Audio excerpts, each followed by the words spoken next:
Choose your character. Be who you dream. Are you stuntman? Are you astronaut? Are you childhood? Level 2026. Let your game grow beyond the screen. I wanted to give you a little bit of insight into why, why and how I've dedicated my life to play. So, one of the most instrumental and fundamental changes in my life was studying commedia dell'arte and improvisation as a kid. I grew up in South Africa. I did a lot of singing, acting, dancing.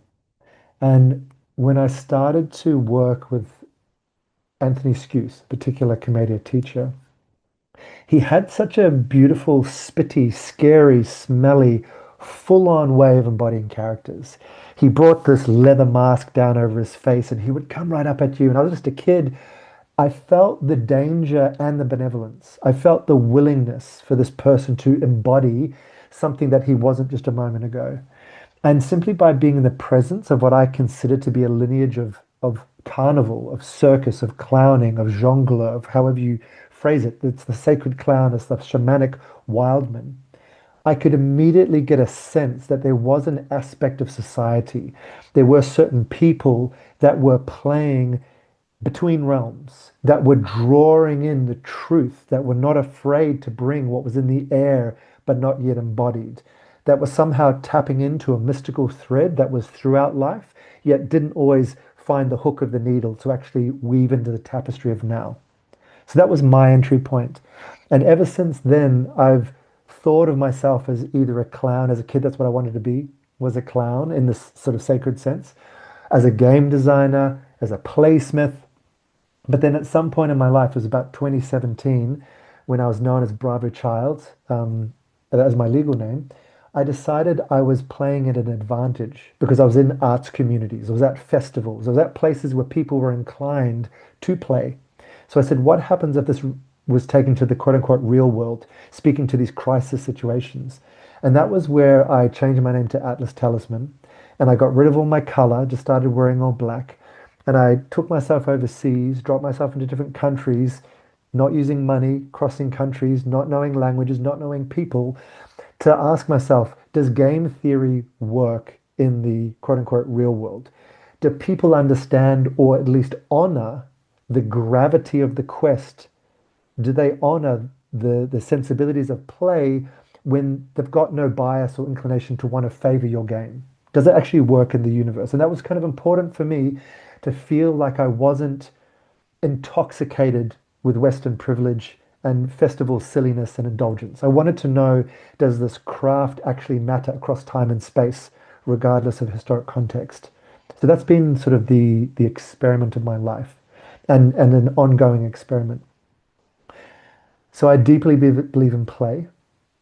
I deeply believe in play not as a window of escapism, but as a portal to access what is already here, as a reframing of what is. I believe the liquid lightning, the wavelengths of a playful universe are inherent in the existence that we're part of. And so, with a societal lens, we don't always see the little whispering ghost or the silhouette in the background, which is dancing there, because we have either our attention on our screens or we've attuned our senses to a different, more commercial lens of importance or a socially programmed lens of success. And so for me, gamification is not adding a layer of games and, you know, self-appointed scoreboards. Instead, it's listening and feeling more to understand the game that's already playing and building for ourselves an interface with life, whether that be a dashboard or a to-do list or any other kind of contrivance. But it's not to take us away, it's to tune in deeper to the things that we would usually miss in the modern world. So that's my context for what gamification is and what it means and why I'm continuing to dedicate my life to this in a very serious, devotional, reverent form of play. So I'm going to swap over to my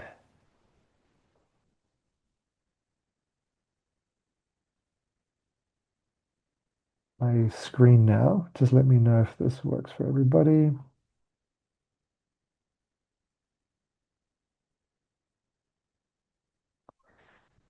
Okay. Is that on your screens now? Level 26? All right, awesome. Just going to minimize this down. Cool. Okay, so welcome. This is a really important sharing for me. It's like a public sharing of this work of something I'm creating. I'm calling it MythOS or the Mythic Operating System.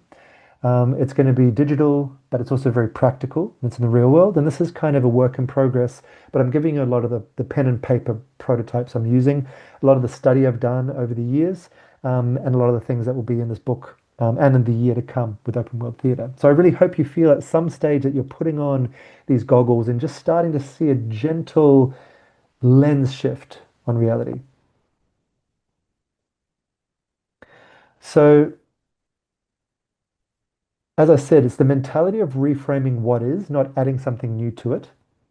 And it's also about developing a culture that is more interoperable.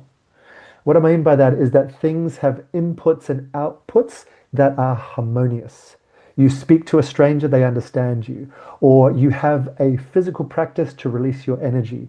Or you have a job that fits your skill. Yeah. More things in society talking to each other and giving each other the vitality that's already there, that's running through people. But we just don't always have the languages or the connection points. So that's my aspiration with open world theatre and MythOS and the game Vicarious that I'm launching this year is that more things can connect and share life with each other.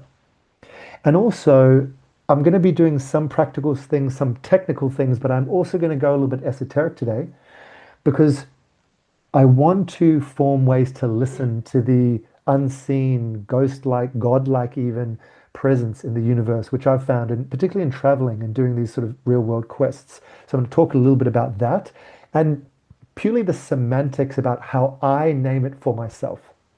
Just to really underline this, nothing I say here, obviously, is anything other than my opinion, but I hope it's valuable simply because I'm passionate about it. And when people love something, they get close enough to it, and I hope there's some wisdom here. But change the words, cut and chop, and make it make sense for your own lexicon of the map of your life.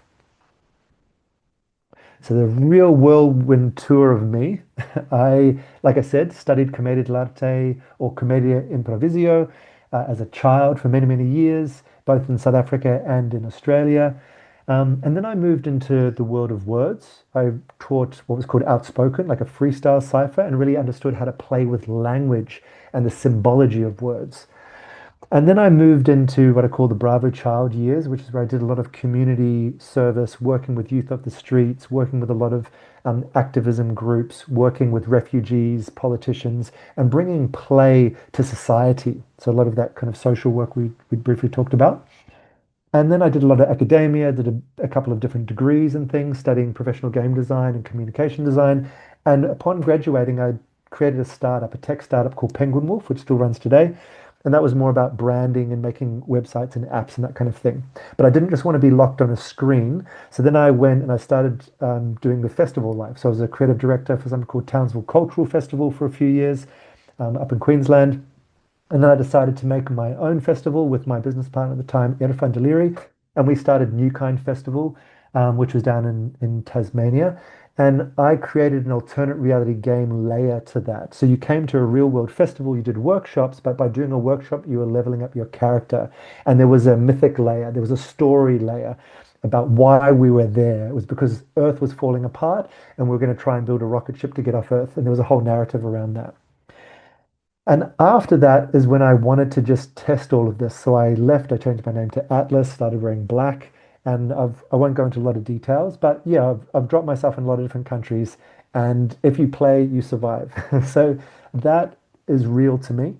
But only I was surviving, meaning I could do this as like almost a self-indulgent thing and live scot-free and have amazing adventures. But I was like, how can I build some more frameworks that others can play as well? And that's where I really started to get into open world theatre. Open world theatre for me is a remembering of a lineage that mixes martial arts and sacred clowning, and has like any martial art, it's got a system where you can train in the creative arts, in the senses, in the aesthetics or the beauty realm, like you would a martial art. So that's kind of the way I frame it in my mind. And we become art marshals or holders of the flame of creativity. So that's my lifelong aspiration. And if I was to look at the black belt of that martial art, it's what I call a vicarian, which I'll talk about a bit later. But it's someone that can be an instrument for life, and life can live vicariously through me. I spent a little bit of time in Web3 as well, in the metaverse. I was working for a few different DAOs or decentralized autonomous organizations. I was working on gamifying and creating tokenomics around online communities, the whole digital art or NFT thing I worked for a while. Moved to Tokyo. I was building an NFT gallery and digitizing a real world hotel. Um, and after all that, I got spat out or spat myself out back into Bali, into health, into wellness, back to Australia, and opened up in a place called Player Parade, a place where we could really put open world theatre through its paces. We had sort of like an art gym where people had a membership and we're doing 30 plus hours a week of training in all manner of embodiment and creativity practices, and really starting to understand the hive mind or the collective body when you're in a room together and you allow flow states to roll. And then finally, that brings us to modern day, where I'm this year launching a game called Vicarious. I'm launching it on Valentine's Day at Transcendence here in Melbourne, and it's going to be a Melbourne-wide alternate reality game with characters and a story layer. But as you'll see from the rest of this session today, the story and the game are just creative, curious, wild, wacky, a little bit insane, but a little bit genius ways to try and fathom the truth and unlock the possibilities that I believe a syntropic life wants to thrive through. So, syntropy for me is just the idea of life leaning in to support life. It's the inherent goodness and camaraderie in the universe. And so, I think that's what games allow. And I really hope that mythos or the operating system for the mythic layer will be practical as well. So, that's me. And that's a bit about my background about what I do. And this session is really just going to be about giving you the game goggles for life. So, what I want to do now at the beginning and at the end of the session is feel into your game grid. So, just take a moment now to soften, put down the notepad if you've been taking notes, and feel now with your eyes closed. What is the map of your life? Orienting yourself at the center, almost like the sun in the solar system. And I want you to feel into the stories you have running. Is there anything pulling on your attention right now? I want you to feel into the characters, the people that take a lot of energy of your attention because they're a key character in your story.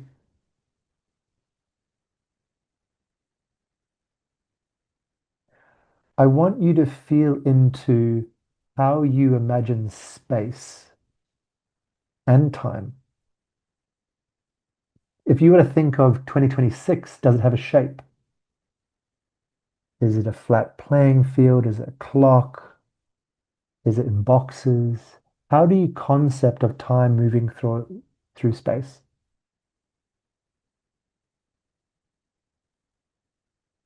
And as we start to meditate on these concepts, starting to listen to your inner language, your home state of understanding.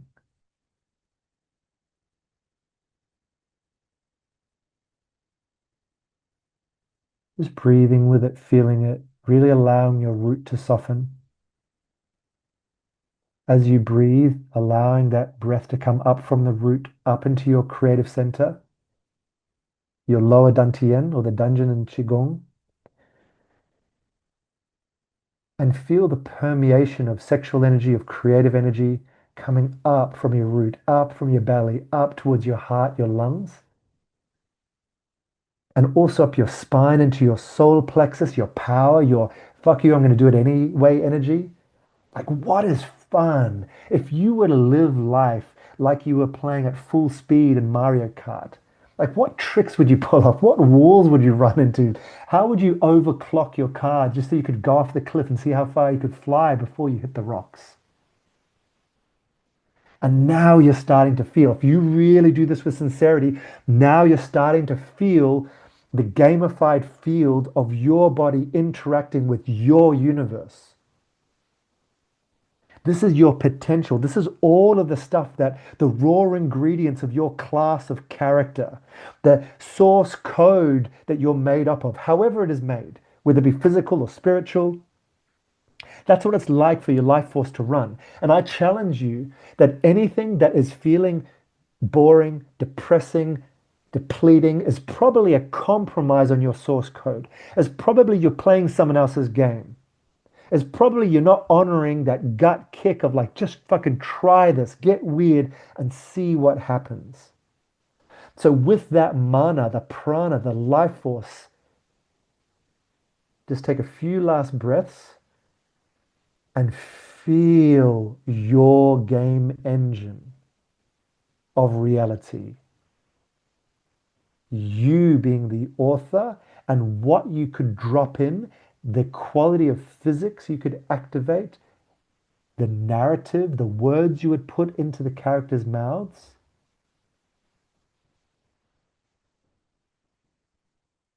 And finally, I invite you to feel your heart softening and opening at the soul sigh relief of honoring what you're here to do and the gift that could be if you let it out to play.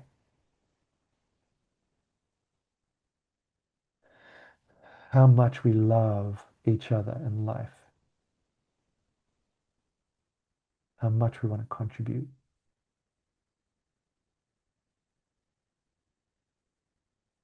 Ah,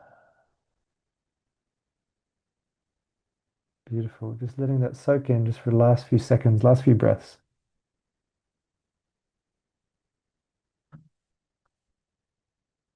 So that is our orientation point. In open world theater, I talk about our essence, that first part of the cycle of aliveness. That is the world we just tapped into there. So welcoming you back to the screen, back to your notebooks if you'd like. I'm going to now show you a bunch of different game theory mechanics and character types and charts and diagrams I've studied over the years. And I'd be interested to see how they play into what's real for you. And then we can also catch up and talk about, maybe some examples or how it relates to your life in a second. Just going to come back really briefly because I want to make sure that everyone's tracking. Just a quick thumbs up. Are we all tracking? All good so far? Great. Okay, awesome. So, your character menu. I'm not sure if you love playing character menu dress ups, but I love character customization. I just feel maybe it's like, if you believe in past lives, it's like past life remembering, or maybe it's honoring our lineage, or maybe it's just seeing the epigenetic possibilities of putting a different hat, or giving yourself an athletic form, or a tank form, or the lithe elf archer, and there's just so much that is possible. And I really believe human beings are freaky creatures. I, I really believe we're not just this. And when you love someone, and I'm here with my 6-year-old daughter, and obviously there's not language yet, but I'm watching her shapeshift. I'm hearing the language of little coos and giggles, of the little quivers. Like there's so much energetic scaffolding. There's so many different, I believe, species almost within Homo sapien. And I think that's why when people talk about the metaverse, they want to dress up in these archetypes. They want to dress up in these avatars because, like, oh, that's a little bit more like me. Now you can see me when I'm appearing as this. So let's have a look at a few of the ways this could play out. One of the things that is such a beautiful gift to ourselves is to create what, in a more technical term, is called a state machine. I'm only going to briefly go into this now, but in the booklet that you're going to get after this, I'll go through a detailed process of you creating your own state machine. But in simple terms, what that is it's a way of understanding the different conditions that you are in at any one time, It's also looking at what triggers a change. And it also, thirdly, looks at when you're in a particular state, what other states you have access to. For example, if you're in a state of freeze, you might not have access to a state of joy until you go through a state of grief or really feeling what you froze against. Hope that makes sense. And so this is a deep inquiry, as you can imagine.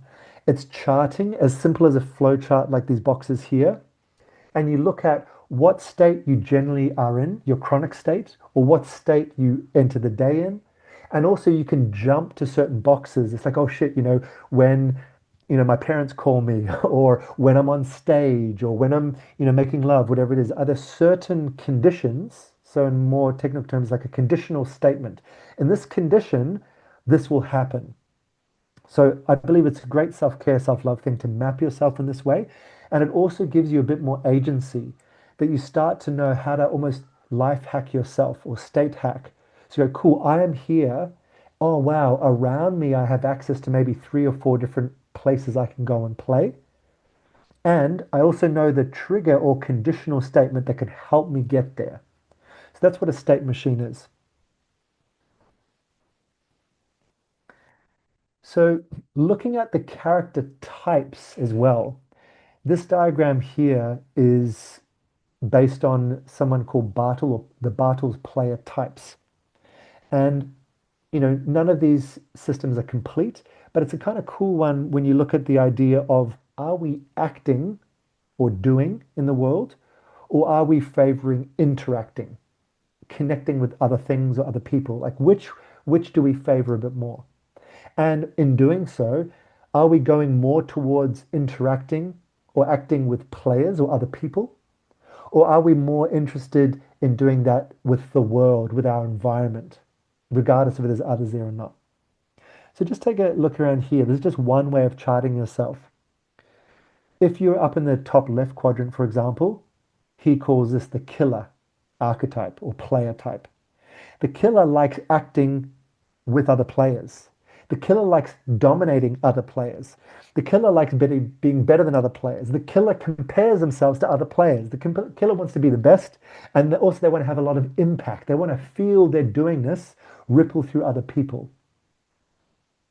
If you go to the other side, top right, the achiever, they're also just as active and they're just as competitive, but they just want to interact with the world. What can I do here? Have I ticked all the boxes? Have I had all the experiences? Have I achieved? Have I got the medals?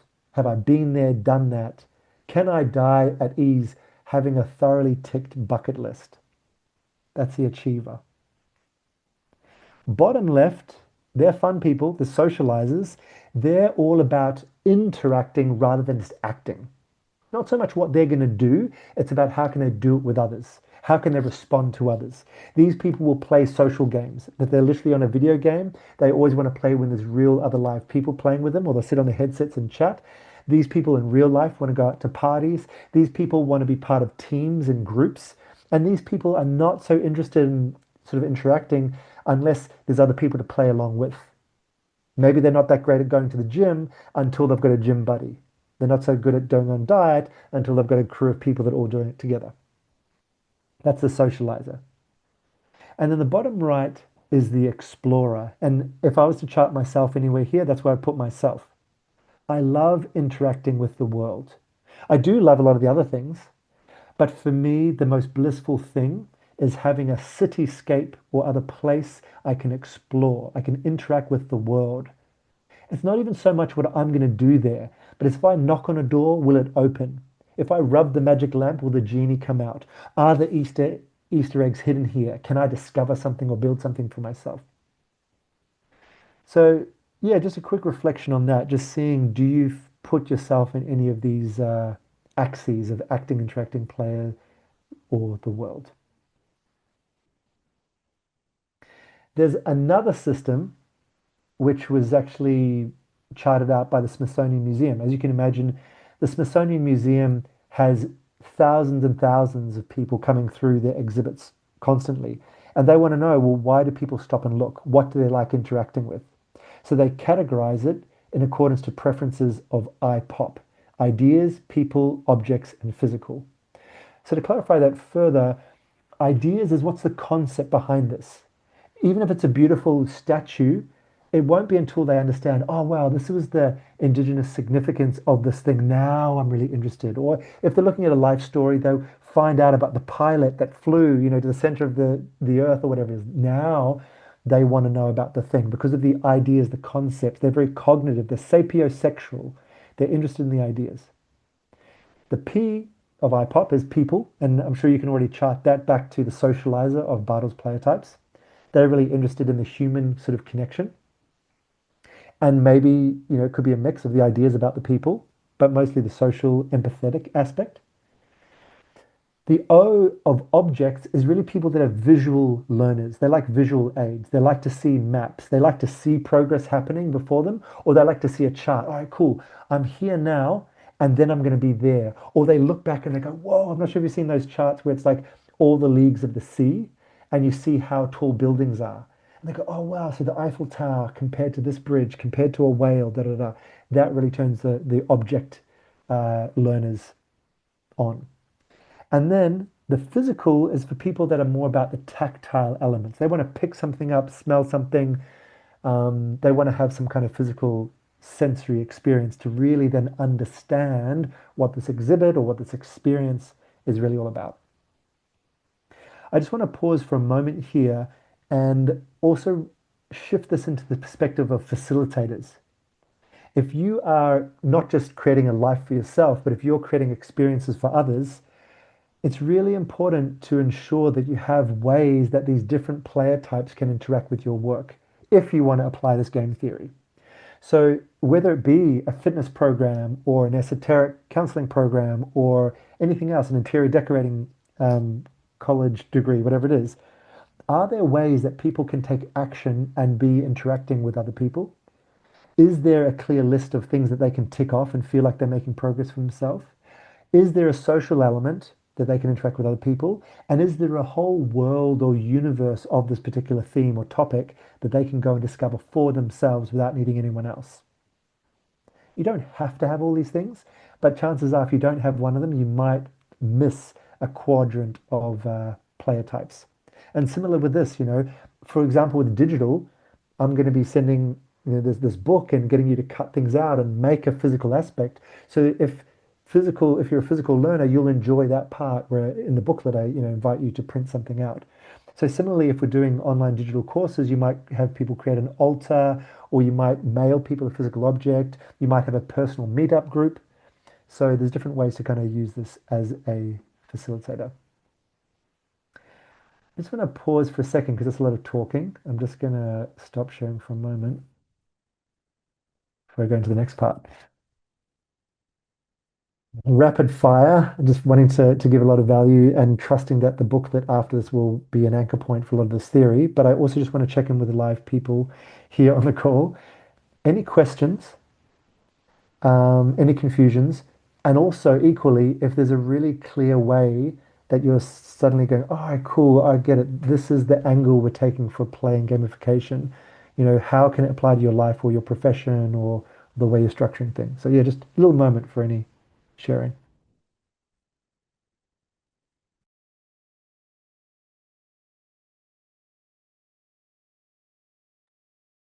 Also, I can apply these to maybe your particular circumstance as well. So like, cool, how would this be relevant for me if I'm in this situation? Hello. I think for my literal, I'm just enjoying the adventure brain. I'm noticing that I would like some clarity around when those maps that you've introduced, or those like different concepts of the type of people. I was automatically seeing where I am, and my brain goes into as an explorer. Part of exploring is internally, externally, and where they connect, and social, all the intersections of all the things all the time. And that also includes the killer and the trying that on. It's part of, to me, that feels like exploring is all of them, with its curiosity. And the iPop, I can see how all, like, where I fit into that. I hadn't, I think maybe you're angling though to notice that some people would be clearly defining or identifying with each of those, and therefore, as a facilitator, to make my message more accessible or myself more accessible, consider how to approach those people. Is that what you meant? I think that's where I got a bit thrown as Okay. to your intention for each of these and how to work with that Yeah, literally. yeah. I understand the question. Cool. Thank you. Thank you. And also, just in case I forget later on, can you remind me intrinsic versus extrinsic? And can you also remind me about the scoreboard? Because that's I'd like to include those in my answer.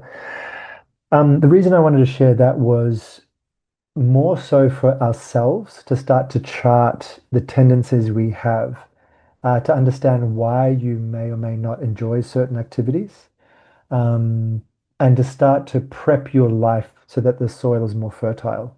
I consider gamification to be a real act of self-love, and boundaries and saying no are so important. And sometimes not playing other people's games is really important because I think that the innate games that our innocence wants to play is so healing for humanity. And there's so many fucked up games that are being pushed on us through peer pressure or cultural programming, whatever it is, or just weird context. Like I really don't like going to most parties, and yet I really love people. Why is that? I think it's because the template of socializing or partying is not my kind of game. And so that's kind of why I wanted it to reflect it, is so that we have a little bit of a lens on ourselves so we can really understand how we flourish and start to set ourselves up. For example, if you went to a course and you notice it's only socializing and it's all teamwork, and you know you're an explorer, you're like, excuse me, like I'm an explorer. I need to actually go and interact with the world. Can you let me loose on this place because I want to discover something? So it's also kind of knowing what we need and having preferences about. So that's hopefully that answers part of the question. Another part of the question is the intrinsic versus extrinsic. So extrinsic rewards tends to be what we focus on as external metrics of success. It's, your level of pay, or it's your social accolades, or it's how buff you are at the gym, or it's simply, a gold star from a teacher, whatever it is.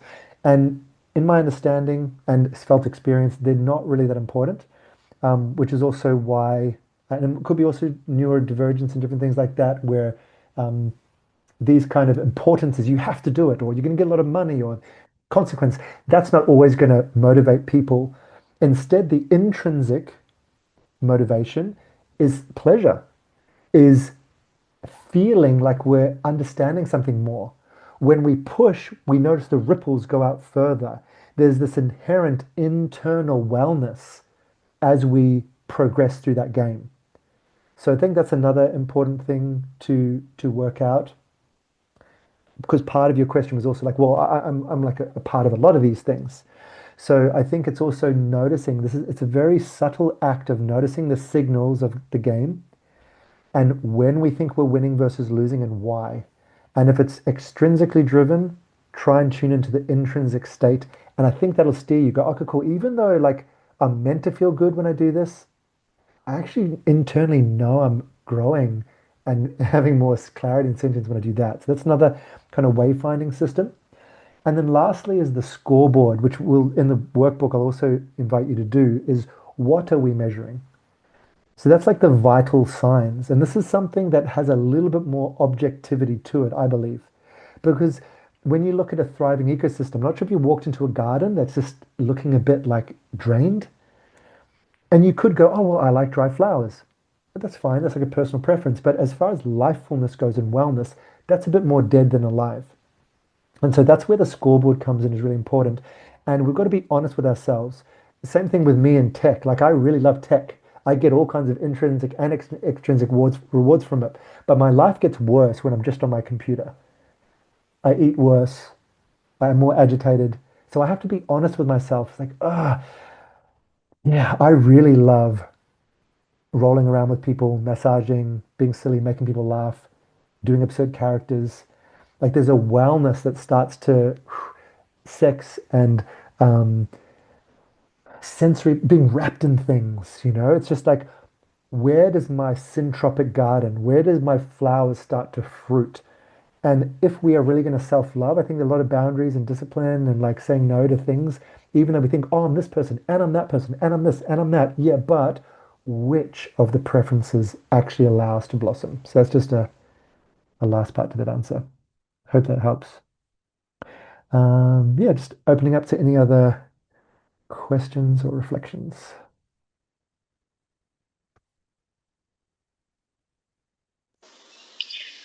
I've been playing in this realm in a different sense of projects that I'm managing at the moment, which include like gardens, regen, tiny home projects, how to repair dams, and tourism and hospitality. So there's so many aspects. And as you're talking, I was kind of like, oh, maybe I should look into like The Sims, or what was that farm game? But also like not being the Yeah, main character as such, but being that like, oh, I'm moving characters around, so I'm starting to like recruit people. I'm like, oh, I have all these syntropic crew and permaculture peeps, and these people build tiny homes. So I've just, if you got any feedback around that, that kind of just landed in the last bit of how I'm the game player, but I'm not the main. I'm not I'm not the main character. yeah, cool. So it's kind of like a top-down God view architect. It's almost like you're an architect of the game that's happening with the people or the garden, the syntropy. Yeah, yeah, yeah. And I'll just get you go on mute for a second. Just because a little bit of Yeah. buzz there. Thanks, Bella. The next slide that I'm going to go into actually, I think is going to be useful. It's called the Octalysis Framework. It's by a guy called Yukai Cho. And that talks about the eight core drives. And I think you can really, and to be honest, game design and being an architect, the level that you're talking about, there's some level of coercing slash intending an outcome and guiding others to do something slash manipulation. But I think that, we need to be okay with authorship and agency. And if we come from our heart, us conducting life can be something that really serves life as well. So, yeah, sometimes people find an edge when they start to really design their whole life. They're like, oh, wow, I'm being really manipulative here. But that level of game, I think you're actually serving life. I think when it comes to these kind of things, the bridge I'd be interested in with your work is the bridge between nature and people. Because nature, I mean, we can't improve on nature. Nature teaches us. So all the plants are going to be cross-pollinated or they're going to have the climate they need and their own seasonal living, which is awesome. That's already flowing. You don't have to work on the interoperability of that. But it's how can the culture of the human beings interacting with that sync up with the seasons of nature? And if you look at something like spiral dynamics, or there's lots of, there's wealth dynamics, there's lots of different things, the entity of the community that you're stewarding is going to be in a state of being. It's going to be early on, or they're going to be in, self-defense. Like, if I participate in your company, how am I going to make money? Or they're going to be in tribalism. Oh, they're going to start to deify you. Oh, Kyle, the chocolate wizard, like, it may, and they'll put you on a pedestal and then tear you down, and they'll have all these symbols and things like that. So, if you understand the evolution of a culture or a species, you can start to map the human culture and then the nature culture. And then your genius would come in bridging the two so they can sync up and ideally start to match each other. So as the people start to have friendships and trust each other, then the food starts to blossom and they get the cacao beans. That's kind of what I'd be focusing on, is the bridge between those two. Awesome. Cool. I'm going to kick on and we will return back for more questions as well, but just want to be mindful of time. And like I said, yeah, the next section I think is definitely relevant, this octalysis method. So I'll go back to here. Where are you? There you go. Has that come back, the sticky slide? All right.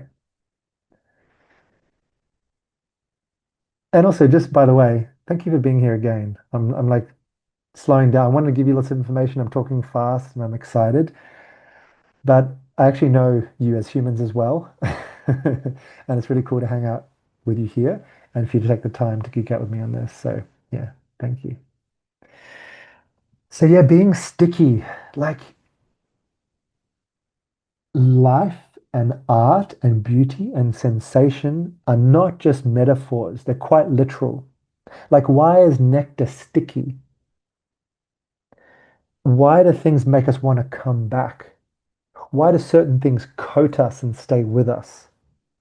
There might be memories, there might be feelings that are sticky, there might be drives and purposes. Why, after so many years, can you just not shake that booger off your finger? Can you just not shake that desire, that love? Like with me with games, it's so sticky for me. Can we curate and with discipline build a life that feels that way? Like the job you're doing, the people you're hanging out with, the space you're in. There's a really beautiful book called Sense. And the author talks about the sound of your alarm clock. Like, does your alarm clock freak you the fuck out and you think it's like you're being invaded, or does it soothe you into the day? That the weight of your knives and forks, does it feel like quality? Through study, they say if you have heavier knives and forks, your food tastes better. Noticing the light in your building, the airflow. So I think that creating a sticky life is one where it's a daily reality that we want to return to. And so similarly, placing these components, and you can just Google this, Octalysis by Yukai Cho. It's bottom right there. And I'm just going to briefly go over kind of what some of these things are. One of the drivers is epic meaning and calling. Is there a bigger picture to what you're doing? And I really feel there needs to be. This is just my personal sense of life. We've got to be driving for something that matters. And that's why in Open World Theatre, I talk about what's our point of reverence and mapping everything we do to that point of reverence. My feeling for myself is it's actually one point of reverence. It's about opening life, letting things connect, and being a chaos clown that stirs the pot and rips off my flesh so that you feel like you can open, and being flabbergasted and awestruck as it, whether it be a little trickle or a tidal wave of you meets me and being changed by you to be an ecosystem that other ecosystems can run through. That's kind of it for me. And anything I do is the same purpose. So that's the epic meaning and calling. And does everything you do have such a thing? Second part is development and accomplishment. There actually needs to be challenges. For any game to be fun, if it's just like you're going through and you're OP, overpowered, it'd be like going through with a baseball bat in, I don't know, in the kindergarten or something. It's just like if you were a millionaire and everyone else had like $5 in their pocket. If you were a gym buff and everyone else, was emaciated. If you were, etc., you get the point. It's not a game, it's not fun, and your soul leaves as soon as you realize there's no challenge or chance that you might not win. And creativity is so important as well. And I'm going to talk more about the aesthetics in a moment, but just a place that your innovation can be. And not only that you can innovate into, but what's the feedback loop? It can be very tricky. If you're an author and you release books and you never hear about the readers, it could be very tricky to not know that feedback loop that your imprint actually reached the world. There's a part of service and beauty, particularly in big ecosystems. Like, a tree might drop a seed, a bird picks it up, flies away, shits the seed out many miles away, and that tree can't necessarily know immediately that that seed blossomed. Probably through the mycelium network, it would know. But point being, we can't always see the fruits of our labor. So there's some kind of generosity in gifting and being prolific and abundant. But it's really nice psychologically to also see the feedback. Next is ownership, possession, and scarcity. So even though it's a little bit of a knee-jerk reaction, letting people feel like they have something, it's theirs in whichever form, that they have safe access to return to that thing, and also that it's a bit precious. So it doesn't have to be false scarcity, but time is its own limitation, or resources can run out, or opportunities, sliding door moments of things crossing over. So I've really felt with myself, if something is just turn a tap and it's running, I really take it for granted. And sure, you can use gratitude, but building in a little bit of scarcity, even if it's just yourself, you limit chocolate to like once a whatever, a day, a week, whatever it is. Building some of that specialness can really help motivate. Social influence and relatability, is it relatable to you? Does it remind you of your childhood or something nostalgic? Um, do people that you aspire to be, can you see yourself in their shoes? So making sure that your game that you're creating isn't just like on the moon and you're on Earth. It's got to actually be relatable to you, and also feel like by doing it, you're also going to ripple into other people's lives. And also, this last one here, unpredictability and curiosity.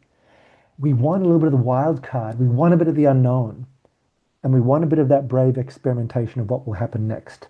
So, by all means, there's a lot of documentation on that. There's also a course you can do on Octalus's method with a UKHO. But I just want to at least dabble and touch a toe into that. So, talking about motivation, this is kind of a little matrix I'm playing with at the moment. Like I said, this is a work in progress for the Myth OS. Just calling it the motivation matrix at the moment. But looking at these, the push and pull between wanting our own agency, like I can do what I want. If you look at a chakra-based system, it's kind of like solar plexus. I can break a rule. I can be my own person. If you look at spiral dynamics, it's kind of coming up through the third level of you leave the tribe because you want to see if all the superstitions were right. Like, you go into the forbidden forest or whatever it is, versus belonging, being a part of something, having a place to rest, feeling the joy of your traditions. And then mastery and play. Not that they have to be distinct, but are we favoring going to be masterful and perfect and dedicated? We do, you know, Kung Fu for 70 years. We do the push up again and again. We get perfect. We sharpen the sword. Do we have a hugely deep knowledge? Or are we running over here and there? Are we trying new things? Are we doing it wrong just to see what happens? Is there innovation and newness? That's just something to have a look at where you might sit and kind of where you might fall within.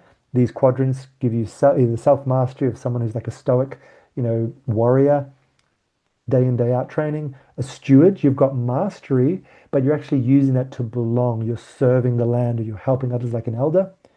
Agency and play is just doing a bunch of fun shit, craft and joy like a wild clown, just really mixing the pot. But if you want to play and also belong, that's when you get a tribe builder where you're curious, but you're also gifting a lot of things. You're helping others, you're being inclusive, and probably creating your own games to include others to play. Okay, so that was all about character types, and there's a lot more. But I just want you to take a moment, just do a little state shift, maybe just get up and then just like jiggle around and just, we're about to change thought modes. Make sure you've got enough oxygen in your body. Take a few breaths, maybe just stretch your face, do a little bit of pattern interrupt, whatever that is for you.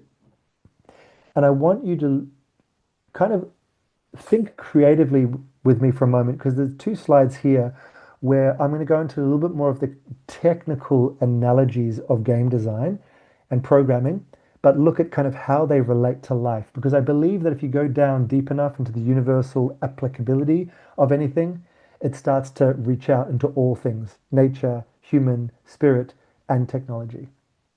So if I'm designing a game, slash, if I'm designing my year, level 2026, I'm asking, what is the core game mechanic? This is super important.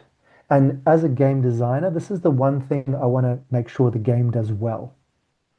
So in the case of, for example, Super Mario or a side-scroller game like that, the basic thing is very simple. You run and you jump.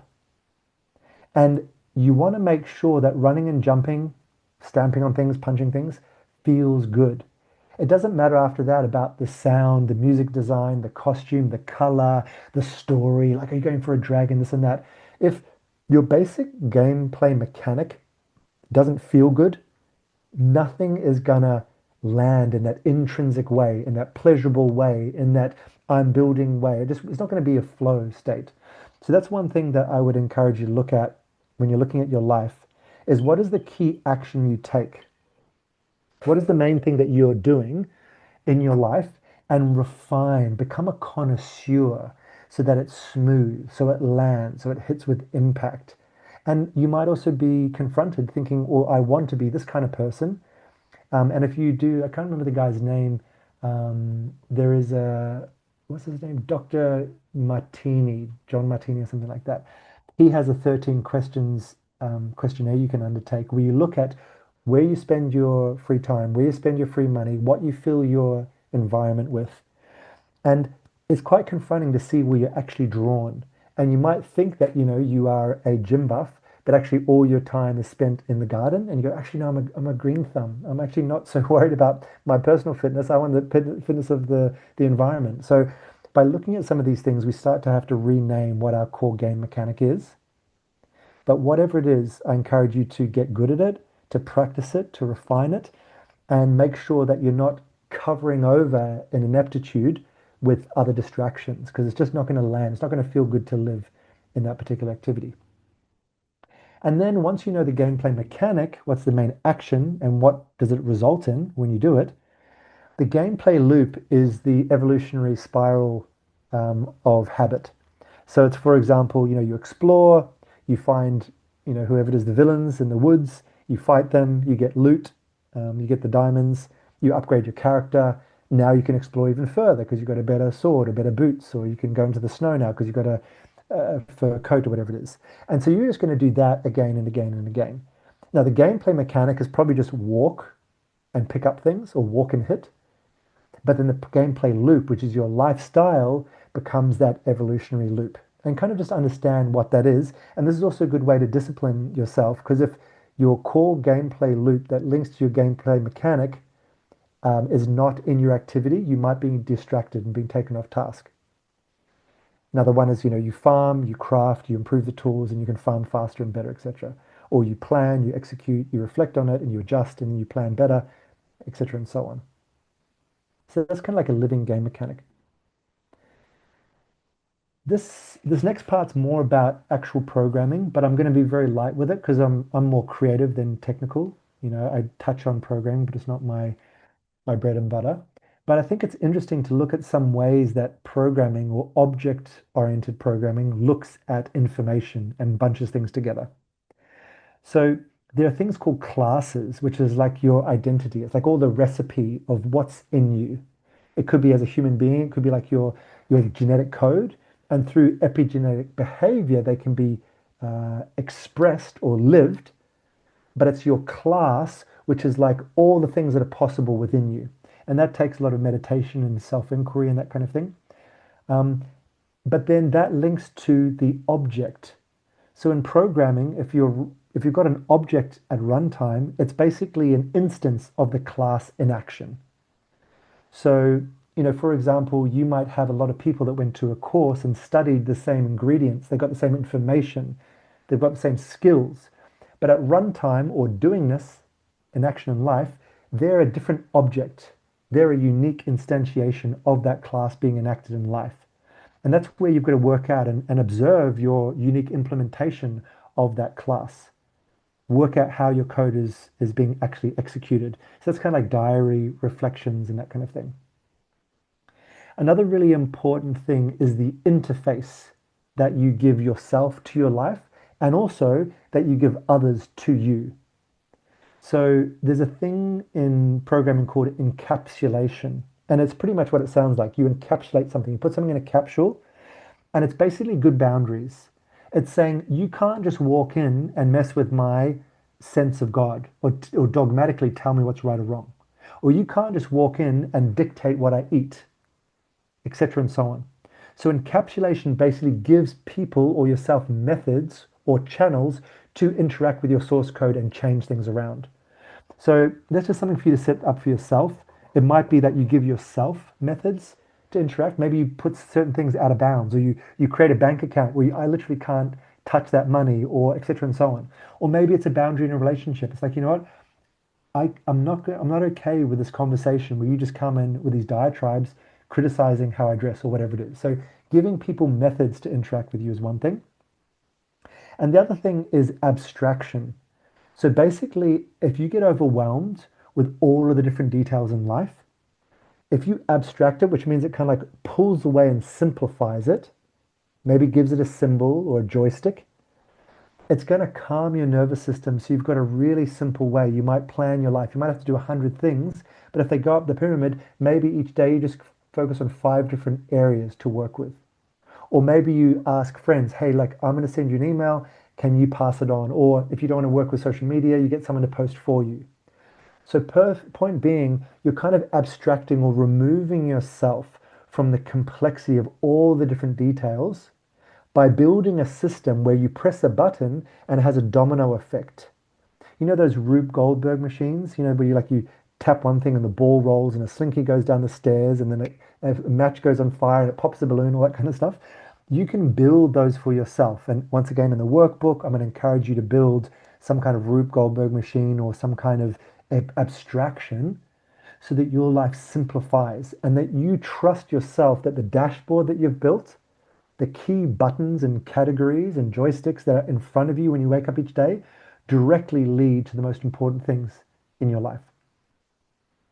And lastly is polymorphism. So what does that word mean? Poly, many, morphism, sort of to change. And so it's the idea of what you put out into the world, and this is one interpretation, can have different outcomes depending on the receiver. So when we are communicating, when we are leading, you might put a command or an invitation out. It's like, hey, let's go water the garden.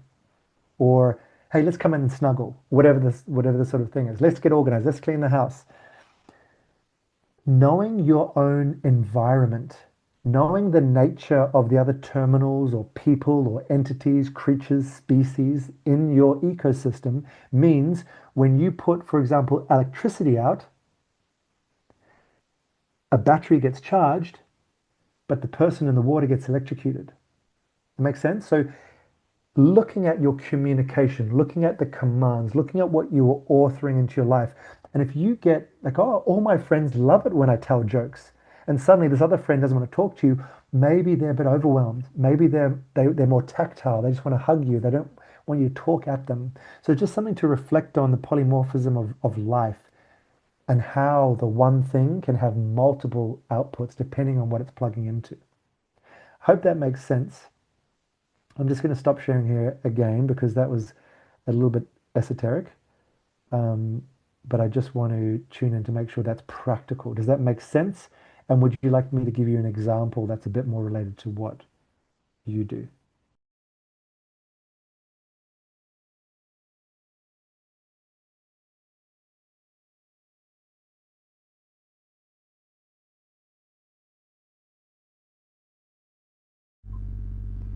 That's all good. I know I've spoken yeah, before, all but good. it just keeps coming back for me that the more I've learned more about myself as someone who has very much played and very comfortable in the unknown and the juice of following my heart and space and soul, and I'm very clear and I get clear feedback that it's wonderful and expansive and everything.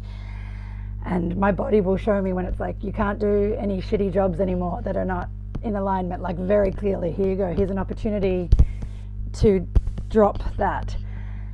The biggest thing is recognizing that the default realities of rent, bills, income are still there, as much as I've hoped and denied.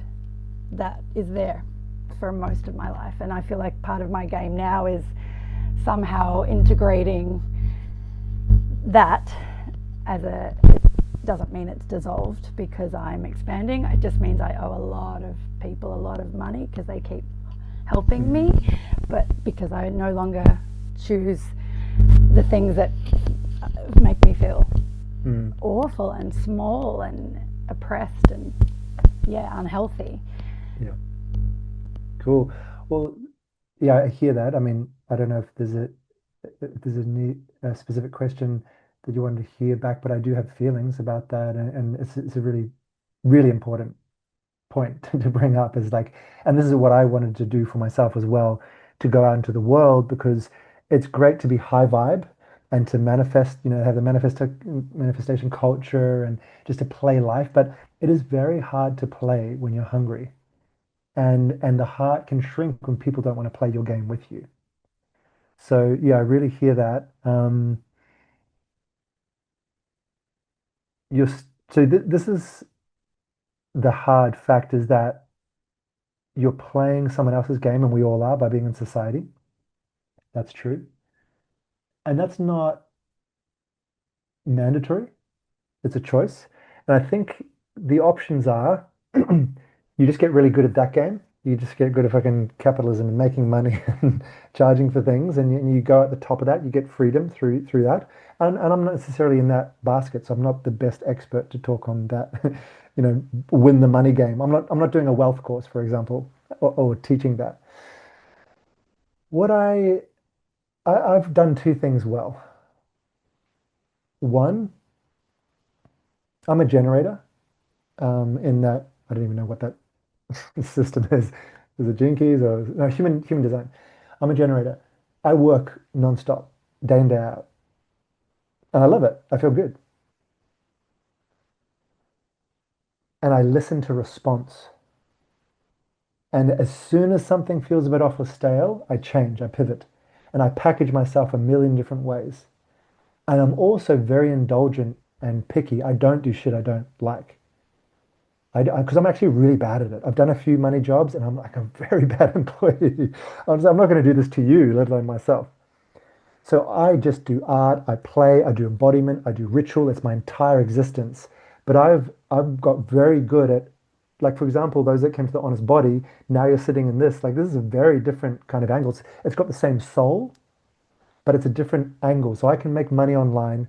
I can make money editing stories. I can make money on the street. I can make etc. and so on. So that's one thing I'd say is get very good at digging down to your core love and purpose so you never violate that.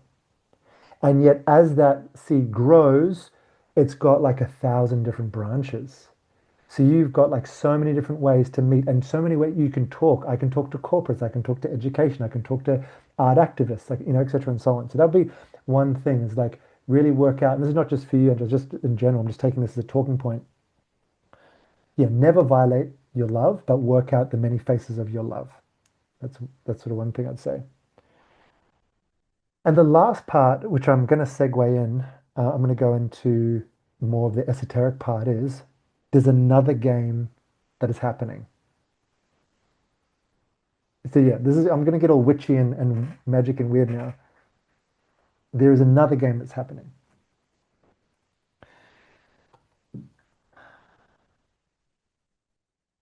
And I'm going to talk a bit about universal literacy. Magic loves the hungry. Magic loves the hungry. That's what a stranger said to me in Greece when I arrived in Athens, not knowing anyone and reading body language and random strangers at the airport train station, working out where I was going to go because I didn't have wasn't going to use money, and then going, cool, if there was a divine designer, who would they want me to talk to? And you've got to surrender into this, and fasting helps. I'm a really big advocate for fasting. The subtle sense, the collective organism, the energy of a room. You know, a vibe of a room. I believe a room has a vibe. You can feel the air. And so that is such a better game. And it exists outside. In fact, I would say exists under. A bit like that is the God hand game, and society is a little dancer on the palm of God. The natural game shifts the real game. It also involves quantum entanglement, by which I mean things which are not necessarily in direct physical presence can be changed by at the same time in a certain change. You do your internal healing work, suddenly someone you haven't spoken to for 10 years calls a hey, actually I've been feeling a bit, sorry about our fight, blah blah blah. It's like, whoa shit, I changed over here, that changed over there. I deeply believe this stuff works. But that also is not helpful. So I'm going to go in a few ways of how to play the real game. But I just want to say there is a wild real game happening. And I don't know if it's just life, it's collective sentience, if it's God, if it's just, I don't know what it is. But it loves it when you play. And it is so generous and wacky and unlikely. The only thing that I believe you have to look at is what is your end point? What's your non-negotiable? If you have to live in a really, and this is not indicated to anyone in this room, but if you've got non-negotiables like, well, I need $1,000 in my bank every week, or I need regularity of food, or I have to be, in the same neighborhood as my parents because that's fine. You're just choosing certain laws of physics that are not necessarily inherent in nature, but are in your universe, and that's okay. But yeah, the best way, because so what I'm just to recap these three games I referred to.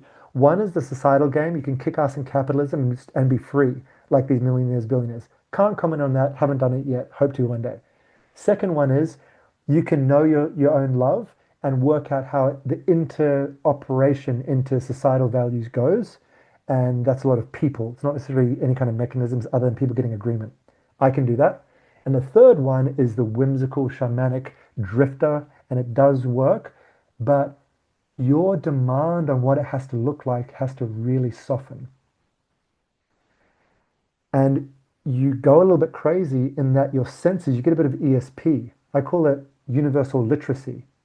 And I'll go back to the slides because I talk about this later. But this happened to me when I was going across America. I I'll tell you here with my actually I'll spotlight myself, get you in my face big.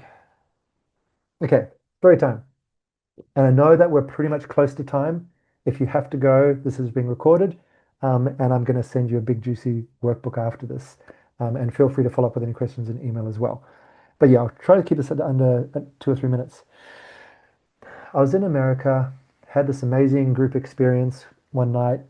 Next morning, woke up, cut up my credit card, jumped the rails at a train station, started standing up on trains and just speaking to people, being like, hey, I'm Atlas, I'm an artist from Australia.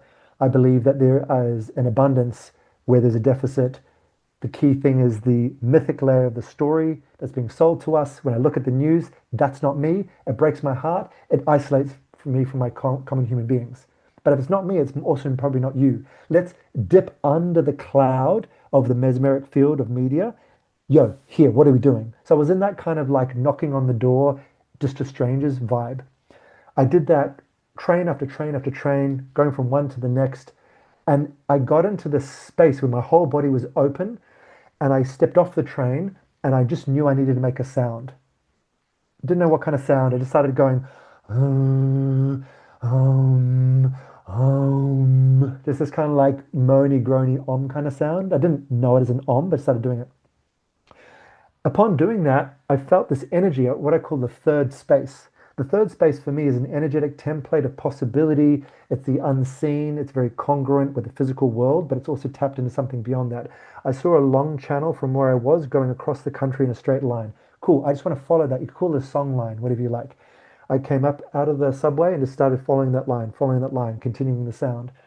All of a sudden people started to come up like, hey man, like that's some energy. I want some of that. Like random strangers giving me a high five. Um, this guy comes up, hits the sign above me, and then comes up into my face and then goes away. This other guy comes up and goes, oh, how long have you known him? I haven't known him. Oh, his ancestors were sharks. Like all these strange conversations.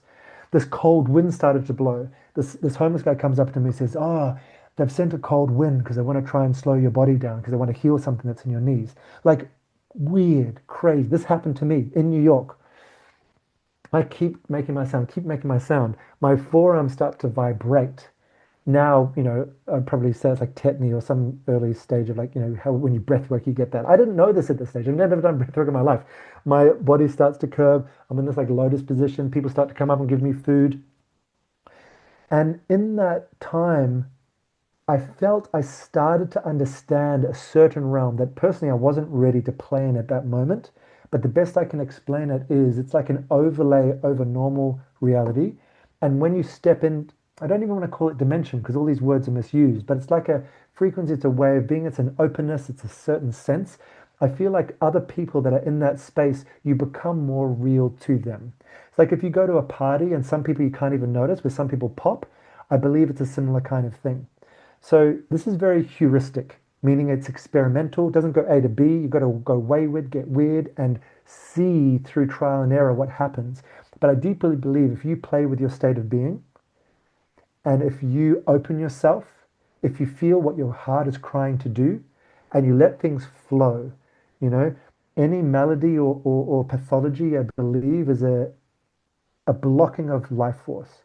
So if you do nothing else with this whole game thing or play thing and just work out how to let life flow, I believe you'll be autodidactic. You will teach yourself. You will have rememberings and inclinations. And as you act on your instinct, your self-trust and self-love grows because you can hear yourself on whatever level, super conscious, subconscious, whatever, listening to yourself or the universe, and that communication grows louder and more substantial.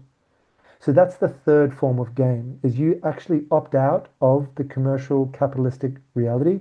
You start to be very aesthetic, artistic, creative, communicative. You might end up, like I did at 3 a.m. that night, walking with like a rubbish sack over me to keep myself warm, covered in paint. Like you end up in weird places. You don't have to do that. It's a path, and you can do it incrementally as well. But I do believe if you can start playing in the aesthetic realm, you start to have access to forces which are way higher in the divine hierarchy and will shift the mechanics of this brutally enforced and I believe pathological social system that takes so much false energy to keep going. Thank you for listening to my story. I've got way more stories, but I'm going to now go into these final few slides and I'll open up for questions at the end. Thanks for being on this bucking bronco of my inspiration. Just once again, checking in. You can see Cosmic Joke. Yeah, awesome. So you may have heard this quote from Elon Musk, and it's there's other maybe more erudite and historic versions of it, but it's the idea of like if this was a simulation or if this was just a training ground, a soul training ground, maybe the most entertaining outcome is the most likely. Look for oddities or maybe create oddities. And two of the ways I did this when I traveled was one I call billboarding. So this is like a practical approach to what I just said, all of the weird like travel stuff. Billboarding is what I call when I see the next step in my journey. I don't have to understand the whole quest. I just go, huh, for some reason, like for example, I was standing there, I walked out of a shop, a car, like a ute, bucky, what do we call them, with a tray on the back, turned a corner, and a newspaper flipped out of the back of the car and started rolling towards me and landed at my feet. And it had a big headline on it. I picked it up, read the headline, and that led me to it was very clear in my story what that meant. And I went to the next. And it's kind of like your GPS doesn't give you 5 steps ahead, it just gives you your next one. It doesn't mean that the billboard is important. If it was a literal billboard, you're in, New York City in this case, you see this big like Hershey's or whatever it is, billboard up there. I start walking towards it. I don't need to get a chocolate bar, but I needed to walk several blocks toward the billboard before I could actually see another side street. And then the next billboard, whatever that could be, it could be a bright, shiny bicycle going around or a newspaper flipping off towards you, whatever it is. So that's just one technique. Still yourself, listen, look, feel, nominate where that golden outline is from the divine designer and go towards it and always be willing to let go. This is an important part of improvisation or flow state. Don't be attached to the magic because it was just to get you to the next step. And the next one is an example when I was in Barcelona. No. I was in Athens. And I was walking around with a deck of cards, tarot cards, and I was trying to generate magic. I'm like, I am the whimsical chaos clown. I'm going to bring wonder to everyone's lives. And I was going around to random people in restaurants on the street and wherever, trying to bring magic and wonder and whimsy. And no one wanted a single card, didn't want to interact with me at all. I was like, oh, okay. I was really humbled in an important way. And I was like, all right, cool. So if play is not here, where is play in the world that I can amplify? What matches the resonance I want to enter into? So I just kept on walking around Athens, and then I started to hear in the distance drums, music, boom, oh wow, that's playful, that's fun, I want to be in that. And I tracked around, rounded a corner, stood back in this building, up about 4 or 5 levels up. And there's not a joke, this is real. There was a golden window. There was one window with a bright, beautiful, warm light shining out of it. And I was like, I think the music's coming from up there. And I didn't know if it was a private residence or what it was. I'm just going to go to that room because play is there. So I went into this random building, went up the stairwell, many flights of stairs, closer to the music. I come up to the landing and there's a guy sitting there His name is Stathis because I ended up living with him for a couple of weeks. And he's like, hey. I'm like, hey. And luckily he could speak some English. And I said, I'm just following the music. And I explained about my whole thing. And he goes, oh man, that's really cool. Um, and in the end, it was a workshop. And this is the point, this billboard. It was just a dance workshop with a woman who I ended up doing a dance class with. It was fine. But that wasn't the gold. He was the gold. And I ended up going up to a place called Thessaloniki, and we went and camped on Mount, what is it, Mount Olympus or Mount something. So anyway, point being, you don't always have to generate it. You can amplify the life that is already there. I'm going to try and get through these last slides quickly, but I believe they're really important. So yeah, for those of you really interested in the more esoteric spiritual layer, tune in here. Whatever you call these things, it's different ways to perceive of the energetic structure of reality. I'm just calling them fields or grids. And this is to ask yourself, what is your navigation mesh? If you think of reality, for example, I arrived back into Melbourne. My reality is the social structure of a few warehouses where I know people, a few artists, etc. That's a very different mesh of what Melbourne is to someone that might have been a refugee that came across. They would not have access to that. Not because they could probably tell better stories than me. They could be a probably better dancer than me, better at all the skills I have, but they don't have the framework of like that particular person or that particular workshop or even how to frame what they do. So we call these grids. So here's an invitation that you can do any time, the day and night, in any place. Go somewhere. You can be in your house, you can be in public space, and tune in with whatever senses can feel it into the physical grid. Physical grid is very simple. It's bricks and mortar. Not just the room you can see, but the grid extends to what you can't see. But you can know, okay, there's a road there, there's a tree. Cool. That is the physical grid. And that's all it is physical objects which will resist you if you push against them. The next one is your personal grid, the significance you give to that place, the sense of importance to go somewhere, the sense of who you are when you are in that space. And so my personal grid of Melbourne, even if I'm in the same physical grid, is very different to other people because of what it means to me. The natural grid is different to the physical grid because it has the life force of vitality. So I feel you can sense the undulating land beneath the cement or whatever's there. And it also, for me, involves time. I can feel the seasons. I can feel the tectonic plate shift. I can feel and not directly, but you know what I mean? You get a sense of nature moving and growing. Sometimes you might even get a sense of like this action is welcome here or it's not welcome here. And that's a very beautiful way to start to tap into some other kind of life force and divinity, and also to feel at home wherever you are physically because it's all Mother Nature underneath that. The social grid is the construct in the mind of what your particular culture says is good or bad.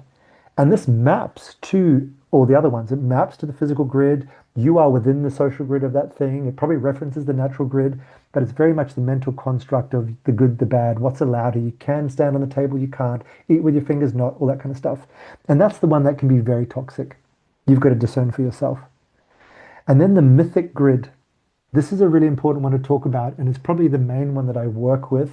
For those of you who did the honest body, that was when we started to, in that exercise on the last day, started to intuitively go with the archetypal, started to draw on the story field, just trust ourselves, the projections, not thinking I have to understand, am I projecting, am I remembering, whatever it is, but there's some kind of collective story that we're a part of. This is sometimes referred to something like the noosphere, if you want to be a bit more clinical about it. It's like this collective mind, mental understanding. Maybe it's related to the Akashic field, collective pain body, like there's different ways, but that is a hugely influential thing. And for me personally, makes sense of the social grid. The social grid is like the symptom of the mythic grid in my attention. You look at the modern day news and the little stories, that's just a social grid. We're playing out big soap operas of universal and eon scale. That's just my understanding. And that has my body soften. That gives me purpose. That gives me personally belonging. It helps make sense of the positive and the negative of the social grid, the wins and the losses, because it really doesn't matter in the scale of the mythic. But it has heart. I don't believe it becomes evangelical and disregarding of the personal or the social.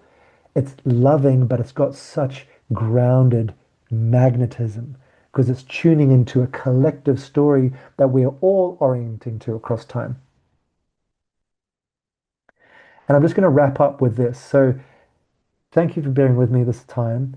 And I just want you to listen now. Just really you can take in the words however, you can write them down or just listen or read off the screen, but really take this in. And this is purely my system that I'm making for myself to try and map some of the layers I'm sensing. I call this the story field. And this is what we're going to create with the alternate reality game Vicarious this year. So I talk about actuality as referring to the objective state of the universe as it is, independent of perception. It's the potentially unknowable in full. It exists irrespective of being witnessed or understood and remains beyond narrative, beyond interpretation or belief. So that's just what I call the actuality, the isness. Reality, I term to be the collective agreement about what is.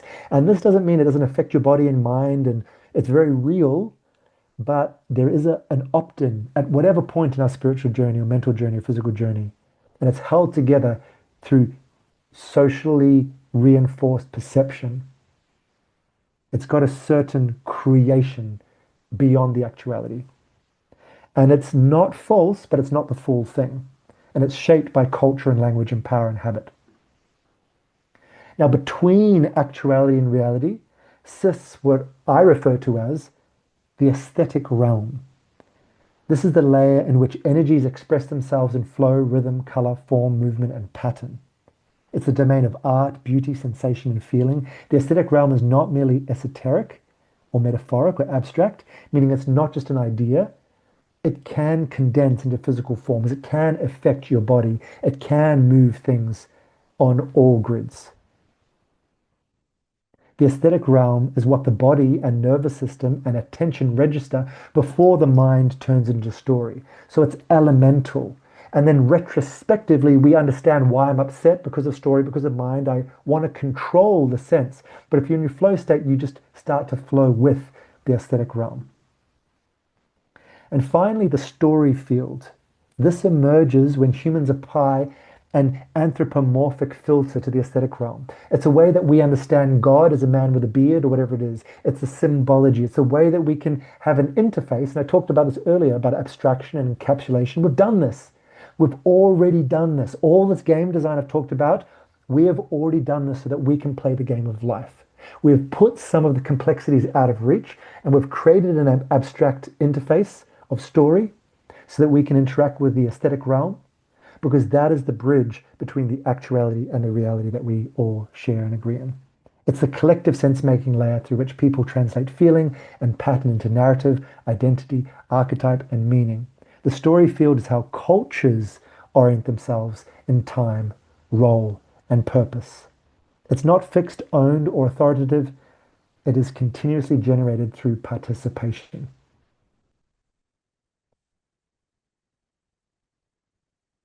And that is what I've tried to map of life. That is, yeah, my diligent field notes incomplete. This is my aspiration of giving words to the unfathomable. And it's a deep longing for life to feel more like it's in the aesthetic realm and that I'm playing the actual game of life, not the social contrivance and imposition. So yeah, thank you. Thank you for being on this ride. Went a bit over the 90 minutes, but I really just want to finish that. Really open to any stories, any questions, any clarifications. I just really, really hope this has been worth your time. And for those that really want to follow up and implement it, I really encourage you to use the workbook. You don't have to report in or send it to me as homework, just use it.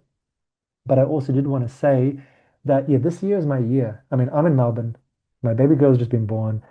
My creative practice, I turned 44, feels like a good, solid, stable year. Like I'm going all in on this. And if you really feel the calling of what it means to be in the martial art of the creative arts, if you have a sense of the story field, of the aesthetic realm, and that a better game can be played, if you want to go out into the street with me and do weird experiments of trying to sense different grids and going on these quests that I've done, across the world, but in smaller containers, yeah, keep playing, and then actually do send your book back to me because I'd love to see your workbook. And I am going to be opening something called the Archway, which is for game designers. So there's lots of different offerings. There's not the only way to play with me, but if you like this shit, like if you're like, systems, games, stories, mechanisms, interfaces, it's by application. But yeah, send me your workbook back. And if you're like, yo, this is me, I would love to do it. That's going to be a bit later in the year, but I really want to travel with some other game designers this year and make some wild worlds. So that is me. This has been level 2026. I'll close here, take a breath, and make space for your reply.